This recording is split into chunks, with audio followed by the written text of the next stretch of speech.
बिस्मिल्लाहिर्रहमानिर्रहीम। आज मैं किसी जगह पे वाइवा लेने गया और मेरे साथ मेरे पुराने कुलीग किंग एडवर्ड मेरी यूनिवर्सिटी के प्रोफेसर नासिर इकबाल भी थे। तो प्रोफेसर नासिर इकबाल ने बड़े कॉमन से सवाल पूछे बच्चों के साथ, और रोज़मर्रा के रूटीन के सवाल पूछे।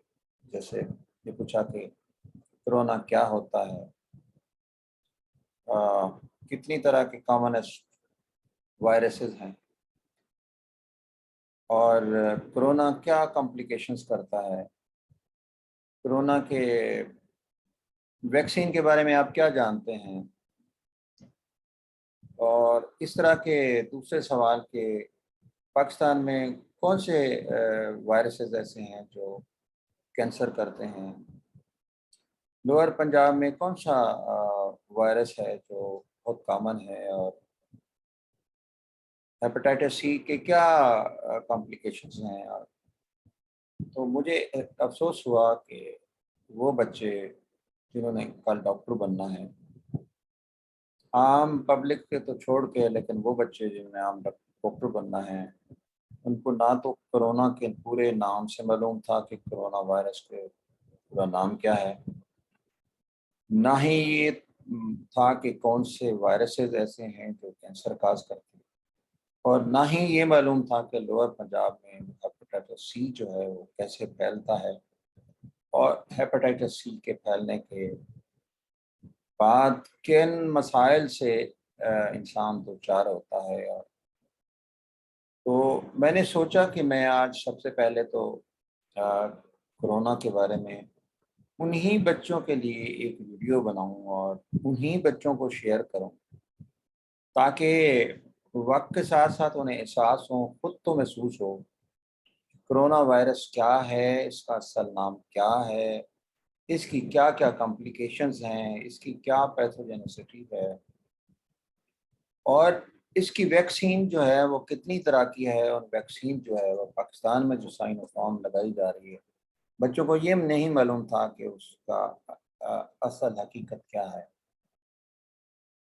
मैंने अपने बच्चों को आज़ाद जम्मू कश्मीर मेडिकल कॉलेज मुजफ्फराबाद में थर्ड ईयर के बच्चों को कोरोना के ऊपर पूरी एक डिटेल लेक्चर दिया, और डायग्नोसिस के बारे में भी बताया, और सवाल और जवाब किया। तो मुझे एहसास हुआ कि बच्चे खासे अच्छे हैं, खासे होशियार हैं प्राइवेट सेक्टर के बच्चों के निस्बत।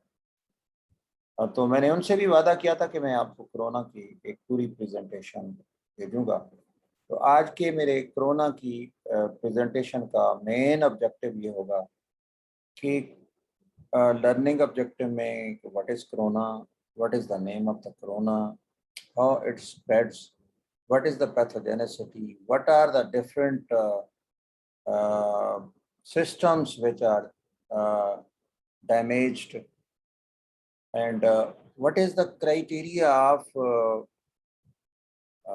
prognosis of the patients, and the treatment of the patients. And as a pathologist, I will also at the end tell you what is the diagnosis of the coronavirus.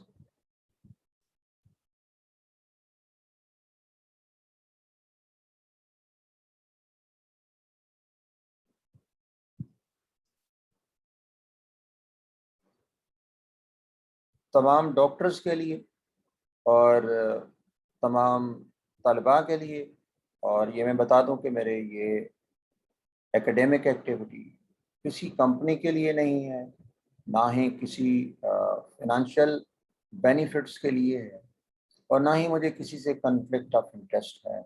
मुझे सिर्फ इतना है कि मेरे नौजवान लोग इन वायरसेस के बारे में उनको मालूम हो, ताकि वो जब एक डॉक्टर बने तो उनके पास जो पेशेंट आए तो उनको कुछ बताया जा सके, और उन्हें एहसास हो इसके बारे में, खुद मालूम होंगे, खुद को मालूम होगा तो आगे ट्रीटमेंट भी कर सकेंगे।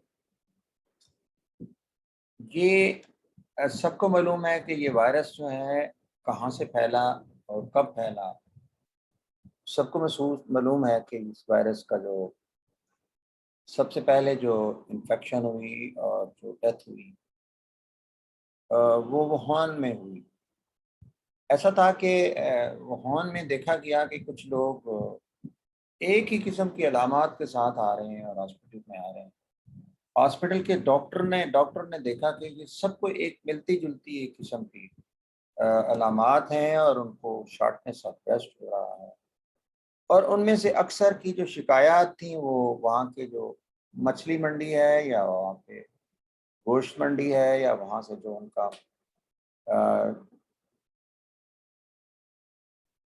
जानवर्स वगैरह की पाले जाते हैं, वहाँ से जो लोग आते हैं वो मुतासर होकर आते हैं।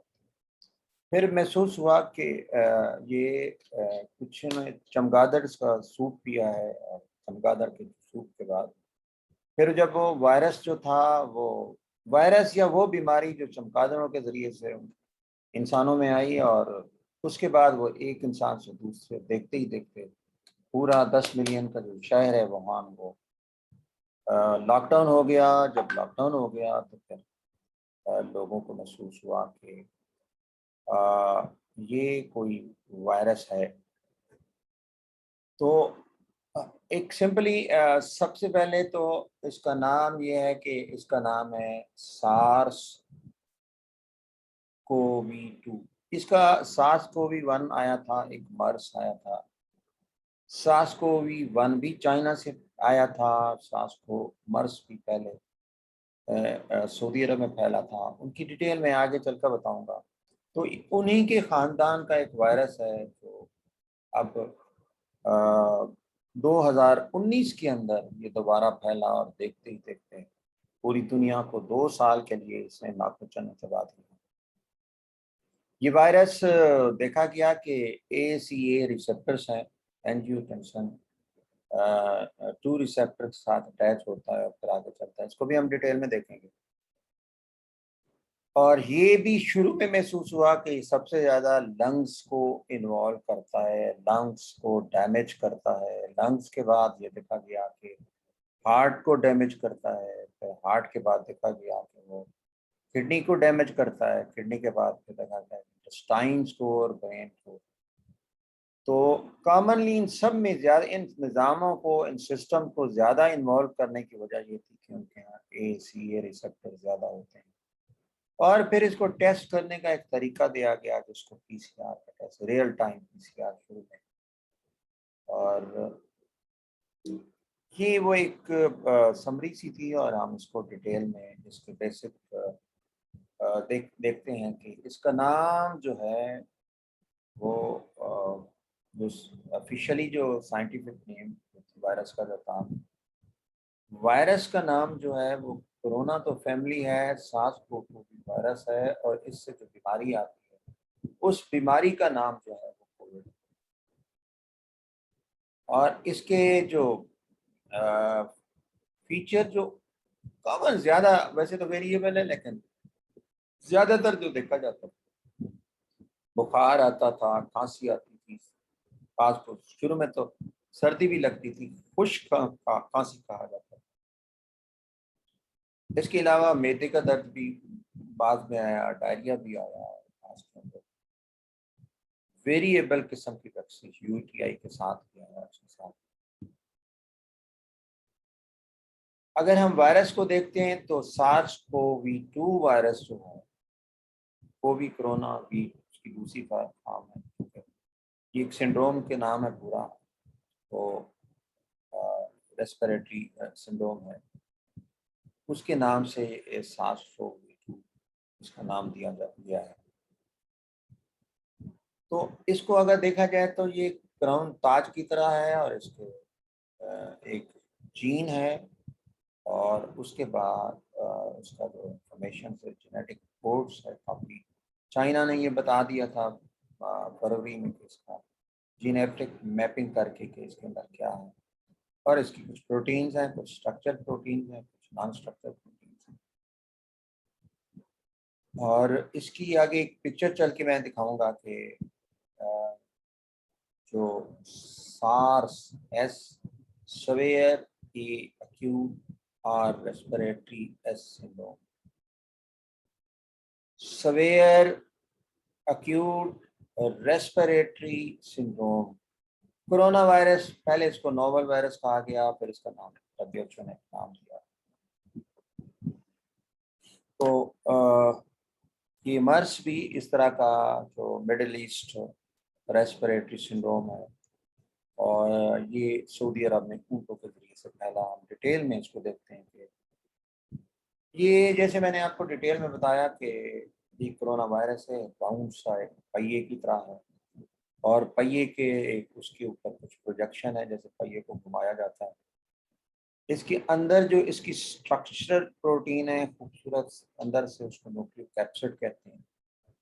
और अगर बाहर की तरफ जाएं तो ये आरएनए है, पूरा आरएनए पॉजिटिव सेंस वायरस है, और इसकी जो पूरी स्ट्रेंथ है वो तकरीबन 32 KBS, 26 से 32 KBS की पूरे का पूरा अगर इसको कोड किया जाए। इसके बाद जो इसका एनवेलप है वो तकरीबन 65 से 125 नैनोमीटर है। आप इसलिए मास्क का इस्तेमाल बताया जाता है कि वो मास्क है जो मिनिमम ज़र्रात को इसके ज़रिए से पास कर सके। और सबसे बेस्ट मास्क उन दिनों में जो N95 N99 है वो जाना गया। इसके बाद ये जो लिपिड लेयर है, और उसके बाद वो स्पाइक प्रोटीन, जो आम सब बच्चों को पता होना चाहिए, स्पाइक प्रोटीन ACE2 रिसेप्टर के साथ अटैच होती है, और स्पाइक प्रोटीन के खिलाफ ही वैक्सीन बनाई गई। इसके बाद ये स्पाइक प्रोटीन स्ट्रक्चरल प्रोटीन है, एक 4 स्ट्रक्चर प्रोटीन है। स्पाइक प्रोटीन है, जो ये देखें, जो ताज की तरह, जिसकी वजह से इसको कोरोना वायरस कहा गया है। इसके बाद मेम्ब्रेन प्रोटीन है, ग्लाइको प्रोटीन है, ये हेमोलिसिस में करती है, कहा जाता है। इसके बाद एनवेलप ग्लाइको प्रोटीन है, 2 ग्लाइको प्रोटीन, ये 2 3, ये जो इसकी ग्लाइको प्रोटीन है। और इसके बाद MES 4, MES एनवेलप, मेम्ब्रेन और एस। तमाम बच्चों को मालूम होना चाहिए कि 4 स्ट्रक्चरल प्रोटीन, अंदर बाहर 3 है, और अंदर इसकी एक स्ट्रक्चर प्रोटीन है जिसका नाम है न्यूक्लियोकैप्सिड, और बाहर जो 3 है, उन 3 में से याद रखना, ये बाहर एक स्पाइक बड़ी है और 2 छोटी, एनवेलप है, और इसके बाद इसकी मेम्ब्रेन प्रोटीन हेमोलिसिस करती है और सारा मैकेनिज्म खराब ही करती है। एनवेलप प्रोटीन है, इसको पूरा कोरोना वायरस बनाने की मदद देती है। और इसके बाद स्पाइक प्रोटीन चार्ज करती है। स्पाइक प्रोटीन के भी S1 यूनिट है और S2 यूनिट है, जिसको हम आगे जाके देखेंगे S1 यूनिट और SU2 यूनिट का क्या काम है। आपने इतना रखना याद, अगर S1 यूनिट बच्चों को नहीं याद रहा तो स्पाइक प्रोटीन, एनवेलप प्रोटीन और मेम्ब्रेन प्रोटीन, और आखिरी अंदर वाली जो चौथी प्रोटीन है वो न्यूक्लियर प्रोटीन।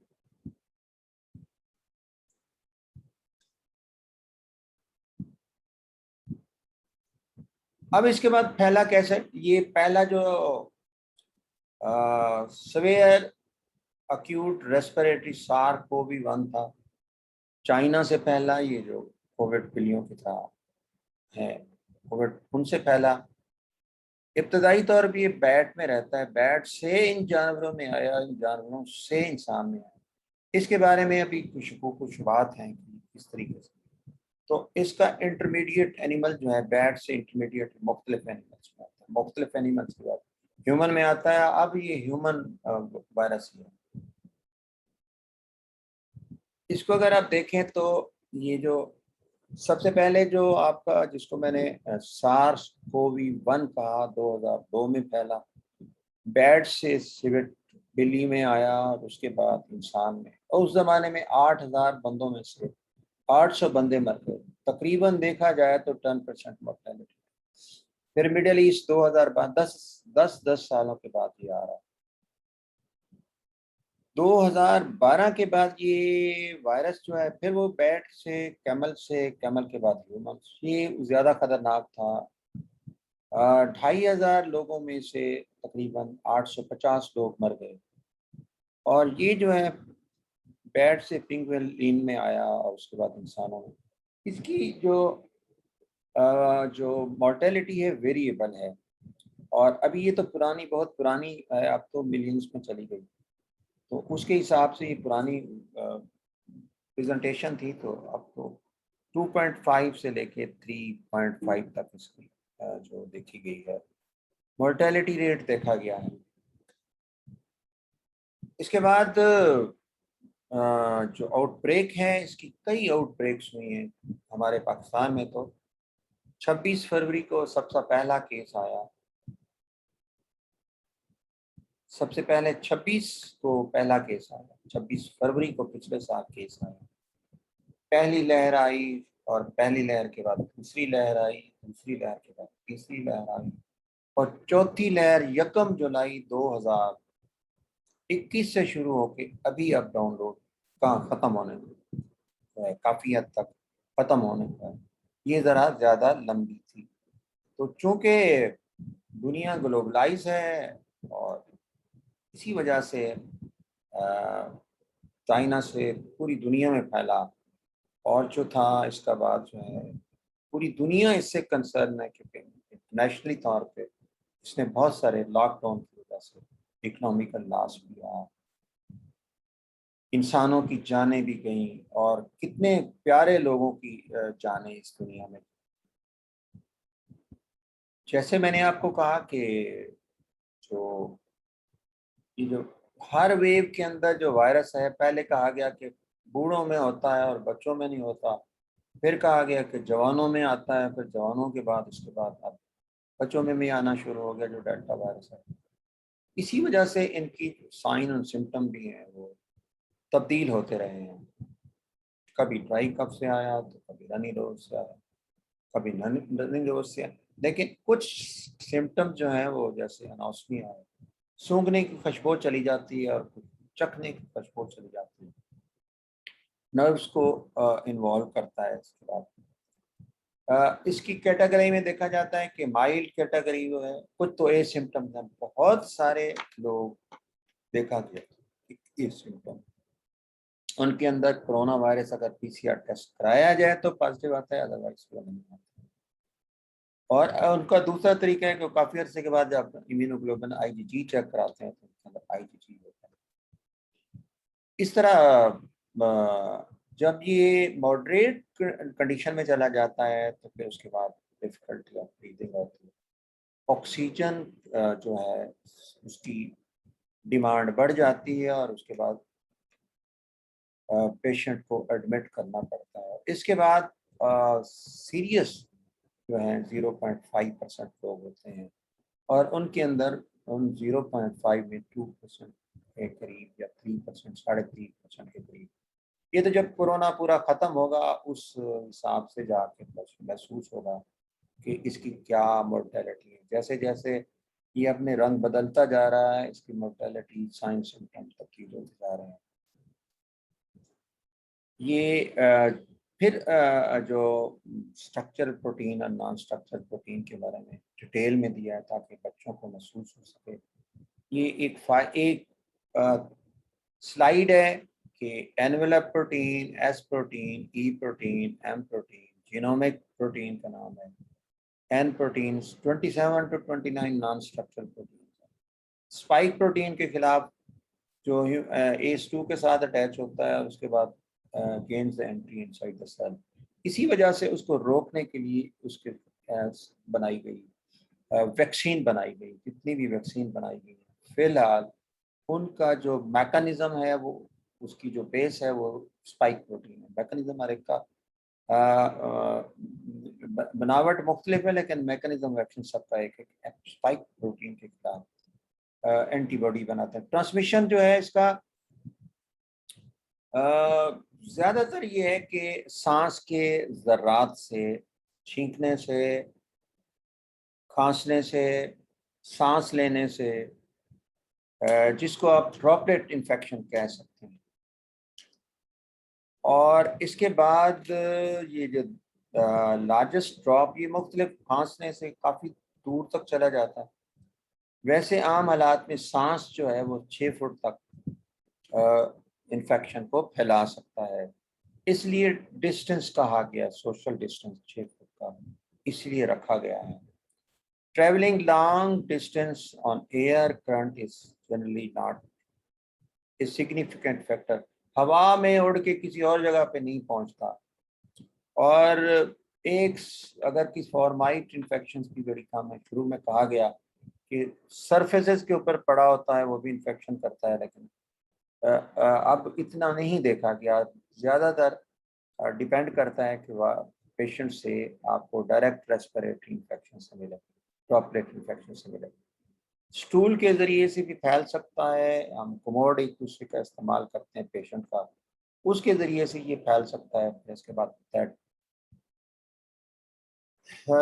जो इसका जो लिविंग है कितनी देर तक रह सकता है, ऑलमोस्ट 3 to 6 वीक तक रह सकता है।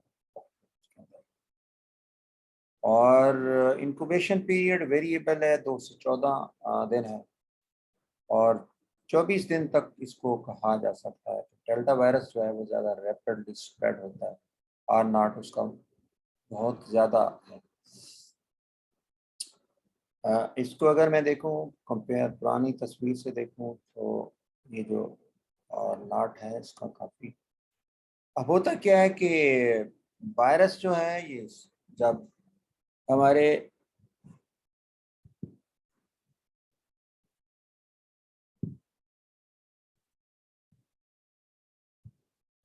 इससे आप देखता हूँ आपको कि जब ये वायरस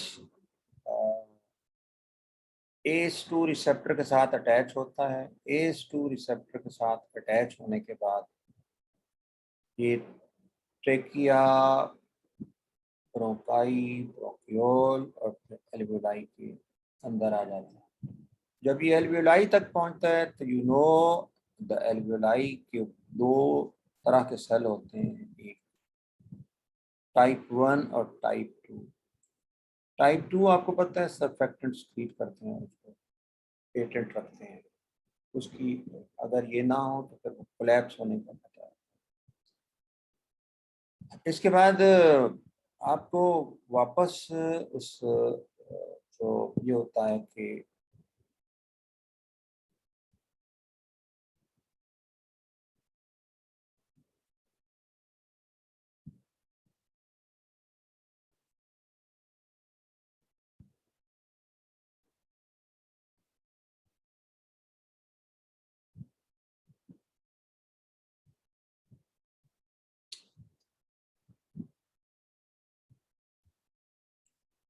ये वायरस अब ACE2 रिसेप्टर के साथ सेल के अंदर आ गया। जब सेल के अंदर आता है तो ये 2 काम करता है। मुख्तलिफ तरीके हैं, एक और कहानी है कि किस तरीके से एंट्री होती है। So many mechanism of action इसके एंट्री के, और उसको कैसे रोका जा सकता है। जब ये सेल के अंदर आता है, सेल के अंदर आने के बाद ये ACE2 रिसेप्टर के ज़रिए से ACE2 रिसेप्टर कम हो जाते हैं, ACE1 रिसेप्टर ज़्यादा होते हैं, उससे इन्फ्लेमेटरी रिस्पॉन्स ज़्यादा होता है। इसके बाद ये हमारे राइबोसोम्स को डिक्टेट करता है। राइबोसोम्स को डिक्टेट करने के बाद 2 काम करता है। एक तो कुछ इसकी प्रोटीन्स बनाते हैं, मुख्तलिफ किस्म की प्रोटीन्स बनाते हैं, और इसके प्रोटीन जो इसकी स्ट्रक्चरल और नॉन स्ट्रक्चरल प्रोटीन बनाने में मदद देते हैं। और इसके बाद दूसरा काम ये करता है कि ये आर ह्यूमन राइबोसोम के ज़रिए से ये अपने RNA बनाता है। RNA dependent RNA polymerases, RNA dependent polymerases के ज़रिए से ये RNA बनाता है। RNA डिपेंडेंट पॉलीमरेजेस के ज़रिए से एंजाइम का नाम है। और प्रोटीएजेस के ज़रिए से ये इन प्रोटीन को वेयर एंड टेयर करता है। वेयर एंड टेयर करने के बाद पूरा वायरस जो है ये बाहर निकलता है। अब ये जो वायरस है इसके बाद जो लंग में आता है, लंग के बाद एल्वेलाई में जाता है, एल्वेलाई के बाद आगे हम देखते हैं कि एल्वेलाई के अंदर मुख्तलिफ किस्म लंग के बाद ये मुख्तलिफ सार को भी entry and replication, antigen presentation, हमारे जो MCH1 मैक्रोफेज और डेंड्रिटिक सेल्स हैं उनके जरिए से APC प्रेजेंटेशंस होती हैं और इनको जब साइटोकिन बढ़ाती हैं तो ये APC प्रेजेंटेशन और बढ़ जाती है। ये हम इसको बाद में लेंगे और अब हम कुछ दूसरी स्लाइड जो यहाँ पे मैं आता हूँ। अब ये होता है कि ये वायरस और वायरस आया, वायरस होने के बाद सबसे पहले जो न्यूट्रोफिल आता है, न्यूट्रोफिल जो है वो मुख्तलिफ न्यूट्रि TNF ट्यूमर नेक्रोसिंग फैक्टर को स्क्रीन करता है, इंटरलेकिन 1, इंटरलेकिन 6, ये याद रखिएगा। ये सब जब स्क्रीट होते हैं तो ये डैमेज करते हैं, जब डैमेज करते हैं तो लीकेज होता है, इसके अंदर एडिमा शुरू होता है। इसकी वजह से आपको ग्राउंड क्लास कैपेसिटीज मिलती हैं, बहुत सारे कोलैप्स जब हो जाती हैं वेसल्स।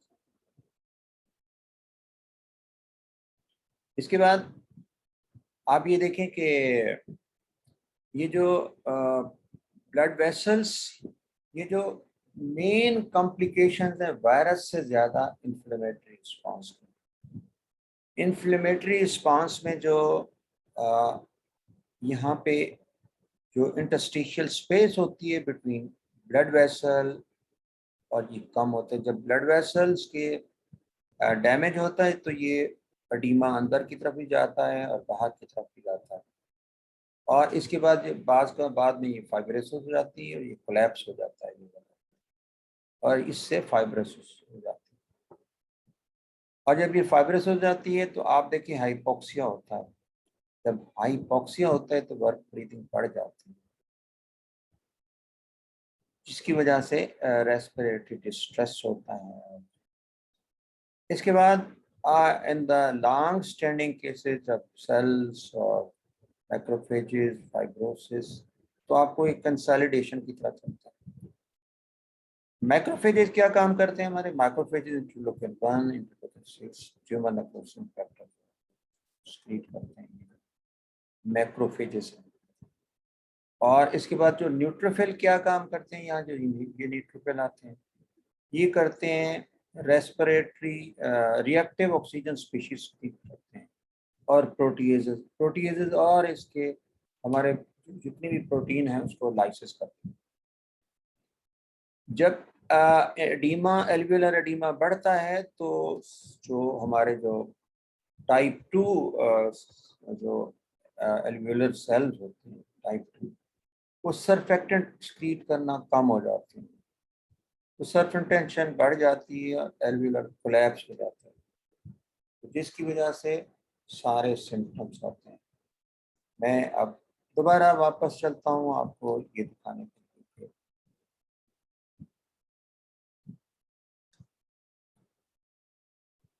ये फेज 2 के साथ रिसेप्टर की मैकेनिज्म पूरा मैंने आपको डिटेल में बताया।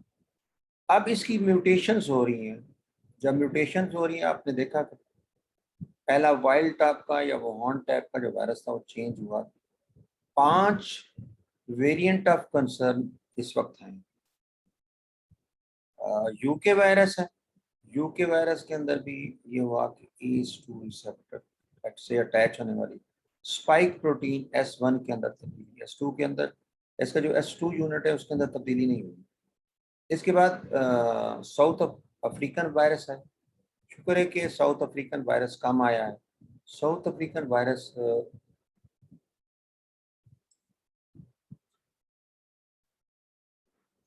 अब जो हमारे वेरिएंट ऑफ कंसर्न थे वो 5 हैं।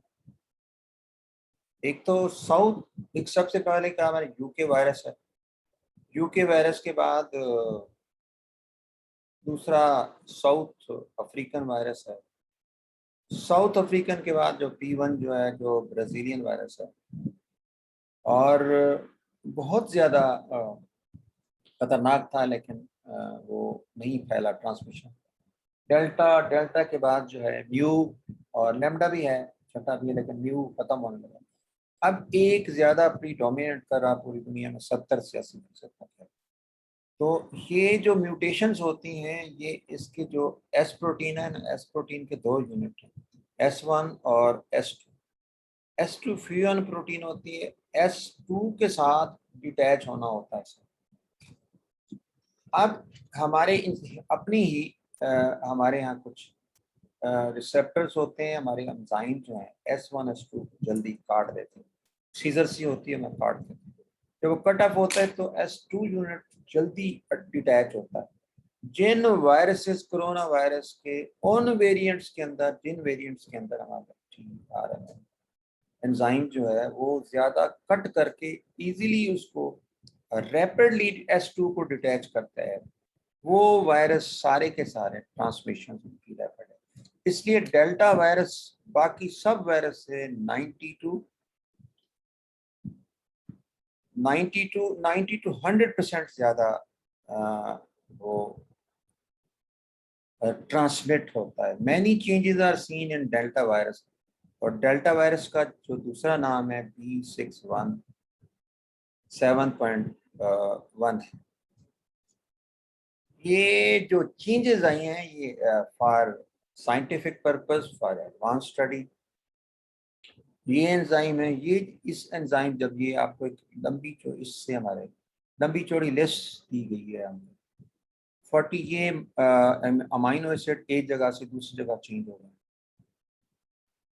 157 और 158 और L452 और T4, इनकी वजह से इसकी ट्रांसमिशन रेट ज्यादा बढ़ गई।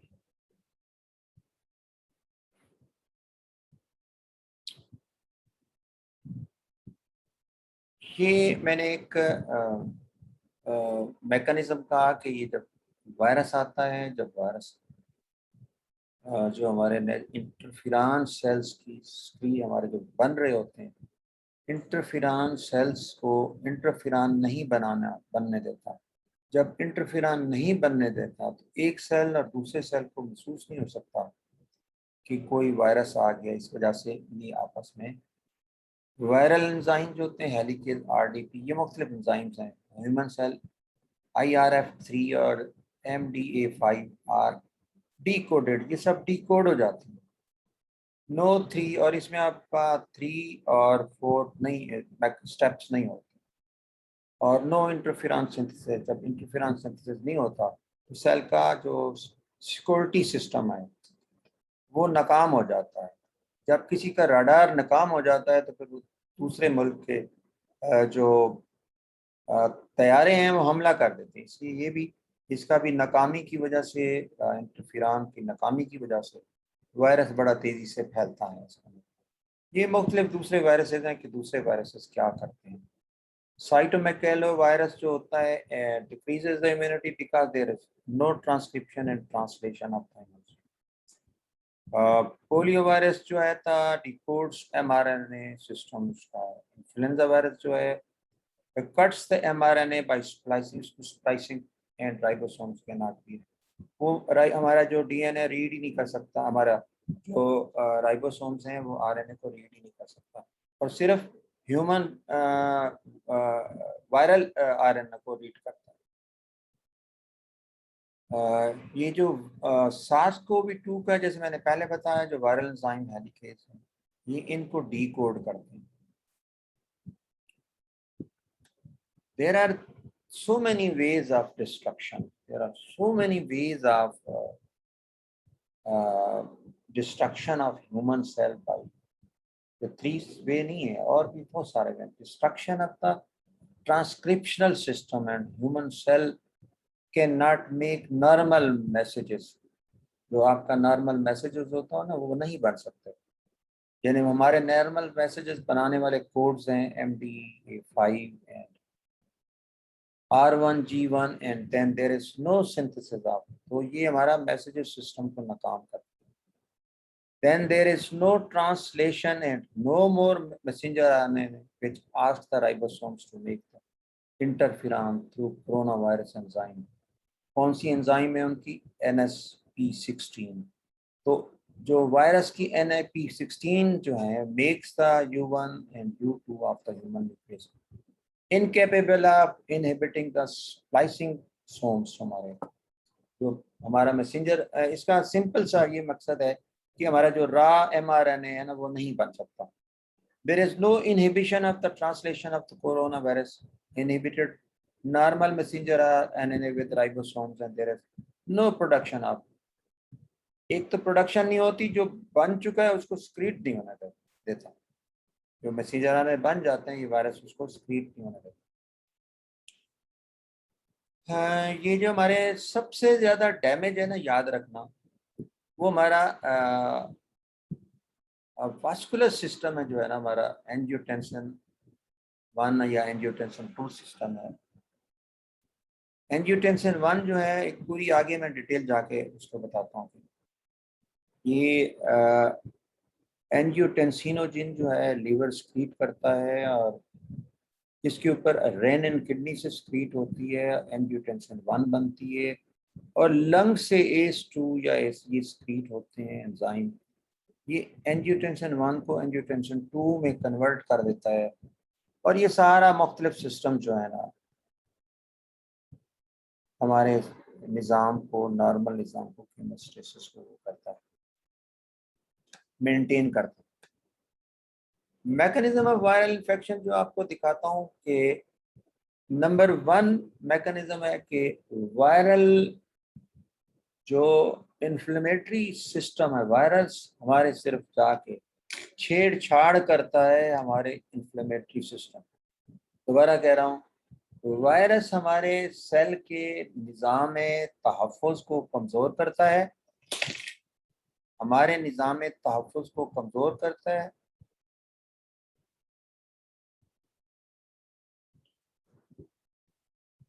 वायरस जो है ACE2 के रिसेप्टर के साथ मुख्तलिफ मराहल तय करता हुआ इंसान के सेल के अंदर जब आता है तो हमारे जो इम्यून सिस्टम्स हैं, वो हमारा इम्यून सिस्टम जो हमारे ओवर एक्टिव हो जाता है, मैड हो जाता है, पागल हो जाता है, ओवर रिएक्ट करना शुरू कर देता है नॉर्मल उसमें हमारे जो इन्फ्लेमेटरी सेल्स हैं, न्यूट्रोफिल और मैक्रोफेज सिंड्रोम्स को कहा जाए तो ज़्यादा, ये जो एंजाइम स्क्रीट करती हैं, ये जो साइटोकाइन स्क्रीट करती हैं, ये इम्यूनो मार्कर जो स्क्रीट करते हैं, इनकी वजह से पैथोलॉजी। तो वायरस खुद ब खुद, वायरस जो है हमारे निज़ाम को कमज़ोर करेगा। नंबर 1, हमारा सेल जो कमज़ोर हो जाएगा तो हमारे जो सेल के इम्यून सिस्टम को वो छेड़ेगा। जब इम्यून सिस्टम को छेड़ेगा तो सोया हुआ इम्यून सिस्टम जागेगा, जब जागेगा तो वो सारी इन्फ्लेमेटरी रिस्पॉन्स होंगे, तो आगे इंसान की आगे जितनी भी कॉम्प्लिकेशन है जो इंसान करता है, वायरस तो ख़त्म हो जाता है, वायरस तो बिल्कुल ही ख़त्म हो जाता है, लेकिन उसके साथ जो सबसे पहला सिस्टम जो हमारा पहला सीक्वेंस है, हमारे सेल इंजाइम सिस्टम जो है, हमारे इन्फ्लेमेटरी मार्कर जो है, हमारे सेल के टिश्यू डिस्ट्रक्शन करता है। और सेल डिस्ट्रक्शन की वजह 2 है, वायरल इन्फेक्शन और सेल डिफेंस सिस्टम हमारा इनहिबिट हो जाता है, जो हम पहले बता रहे हैं इंटरफेरॉन के जरिए। दूसरा जो सिस्टम को डिस्ट्रॉय करता है, नंबर 2, ACE2 एंजाइम डिस्ट्रॉय हो जाती है। ACE2 तो नीचे आ रही होती है ना ज़्यादा, और जो ये एंजियोटेंसिन 1 से लेके 7 तक कम हो जाती है और एंजियोटेंसिन 2 जो है वो ज़्यादा बढ़ जाती है। ओवर एक्टिव ACE2 ज़्यादा ओवर एक्टिव इंक्रीजेज क्या करती है, एंजियोटेंसिन 2 जो होती है वो एक तो मैंने बताया था ROS स्पीशीज जो है न्यूट्रोफिल से स्क्रीट होती है, दूसरे हमारे ये इन सिस्टम के जरिए से inflammation by the ROS reactive oxygen species production ज़्यादा हो जाती है, मैक्रोफेज की रिक्रूटमेंट ज़्यादा हो जाती है, वेसल वॉल डैमेज होती है, एडीमा होता है, टिश्यू डैमेज होती है। और किन सिस्टम में ACE2 ज़्यादा होता है? Viva question. Kidney, lung, GIT, heart, vessels, brain. और लंग के अंदर तो आपको पता है नमोनिया, GIT के अंदर डायरिया, इन्फ्लेमेशन, हार्ट के अंदर मायोकार्डाइटिस और पेरिकार्डाइटिस। रीनल इन्फ्लेमेशन के साथ रीनल फेलियर भी करता है, वेसल के साथ वास्कुलाइटिस करते हैं और ब्रेन इंजरी भी करता है, जिसकी वजह से अनसोमनी और जो ब्रेन फोग है उसकी वजह से भी है कि अगर वायरस ज़्यादा ब्रेन को अफेक्ट करता है तो ब्रेन फोग पेशेंट होता है। तो these all organ shows inflammation by ROS, जो पीछे मैं बताया, बैक्रोफेज वेसल्स रिवर्स उसको एक्ट कर रहा है। इसके बाद नंबर 2 मैक्रोफेज एक्शन सिंड्रोम जो है, आर साइटोकिन, इंटरलूकिन 1, 2, 6 और मुख्तलिफ और किस्म, systemic tissue damage, septic shock और सीवियर लंग डिस्ट्रक्शन। इस तरह न्यूट्रोफिल के भी जो अपने डिस्ट्रक्टिव इम्यूनोमार्कर्स, इम्यून डिसरेगुलेशन होता है, पूरे का सिस्टम हमारा जो इम्यून है हाइपर एक्टिव होके वो खुद बौला हो जाता है, पागल हो जाता है। तो उसकी वजह से आप देखें कि जब डिसरेगुलेशन होता है उसको वापस लाने में 6 महीने तक लगते हैं, पास को 9 महीने तक, और ऐसी कंडीशन वालों को लॉन्ग हाउलर्स कहा जाता है। लॉन्ग हाउलर्स या कोविड सिंड्रोम जिनको कहा जाता है, उसकी वजह वायरल प्रेजेंस भी हो सकता है, साइटोकिन स्ट्रॉम भी हो सकता है, leads to leaky oedema. Immune dysregulation क्यों होता है? Why immune dysregulation? Due to cytokine storm that leads to leaky vessels syndrome, that leads to lactate accumulation in the tissue and blood vessel by decrease in the oxygen and the glucose. Why long howler अभी तो इसके बारे में नहीं महसूस हुआ, जब ये कोरोना की वजह खत्म होगी तो महसूस होगा, लेकिन जो साइंटिस्ट बता रहे हैं उसकी 3 ज्यादा वजूहत हुई। या तो टिश्यू इतना डैमेज हो गया, हमारे ऑर्गन डैमेज हो गए, उनको रिकवर करने में टाइम लग रहा है, खासतौर पे लंग्स का, ब्रेन का, GIT का।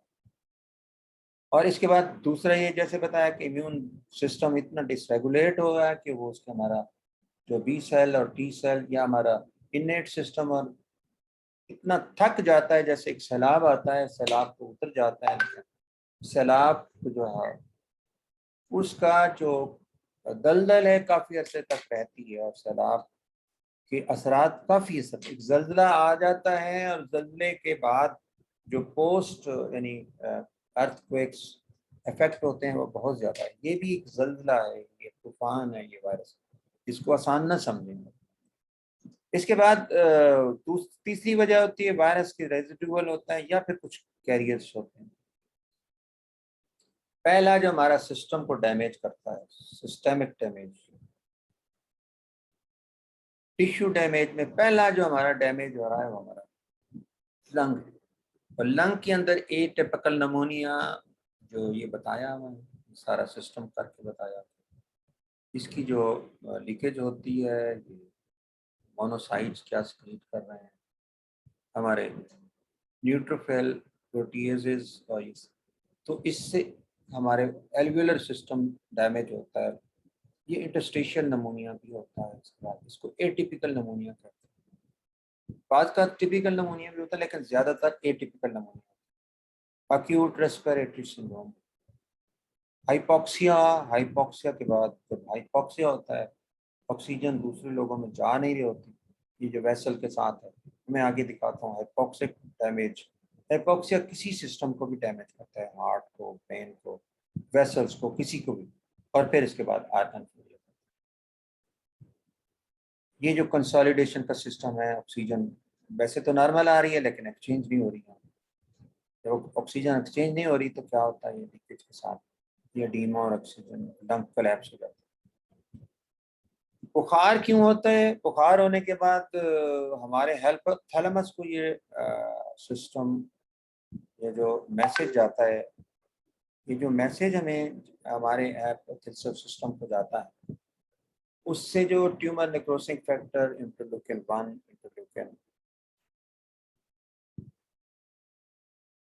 6 और इंटरल्यूकिन, ये सारे डैमेज होने के बाद हमारे फीवर को और इसको डैमेज करते हैं। इसके बाद हमारे कार्डिक सिस्टम को क्यों डैमेज करता है? Hypoxia, increase work overload, partial oxygen कम होती है, कीमो रिसेप्टर्स एक्टिवेट होते हैं, स्टिमुलस होते हैं। तो आज का लेक्चर मैं यहाँ तक देखता हूँ, फिर सिस्टेमिक इन्फ्लेमेटरी रिस्पांस जो है ना, मैं पार्ट 2 में देखता हूँ। उम्मीद है कि इंशाअल्लाह ताला पार्ट 2 के अंदर मैं सिस्टेमिक इन्फ्लेमेटरी रिस्पांस पढ़ूंगा, क्योंकि लेक्चर लंबा हो गया। इसको पार्ट 2 और डायग्नोसिस भी मैं सेकेंड पार्ट में बताऊंगा।